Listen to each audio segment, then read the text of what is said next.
AP liquor scam కేసులో SIT దూకుడుగా వ్యవహరిస్తోంది. SIT దర్యాప్తులో చెవిరెడ్డి బాగోతాలు సంచలనంగా మారాయి.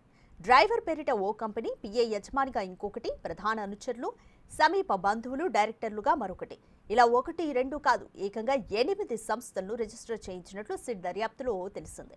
ఒక్కో దాంట్లో ఇద్దరేసి చొప్పున మొత్తం 16 మంది బినామీలను డైరెక్టర్లుగా పెట్టి డొల్ల కంపెనీలు సృష్టించినట్లుగా తెలుస్తోంది.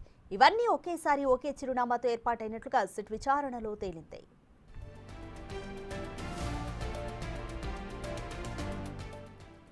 మద్య ముడుపుల ద్వారా కొల్లగొట్టిన నల్లధనాన్ని తెలుపుగా మార్చుకునేందుకు A38 చెవిరెడ్డి భాస్కర్ రెడ్డి అనుసరించిన నేర విధానం సిట్ను షాక్కి గురిచేసింది. ఈ షెల్ కంపెనీలు బినామీ డైరెక్టర్లను అడ్డం పెట్టుకుని తిరుచానూరు ఆలయ ప్రధాన అర్చకుడి భార్య పేరిట ఉన్న తిరుచానూరులోని 35 నుంచి 36 కోట్ల విలువైన స్థలాన్ని 2.93 కోట్లకే చెవిరెడ్డి తన పరం చేసుకున్నట్లుగా సిట్ గుర్తించింది.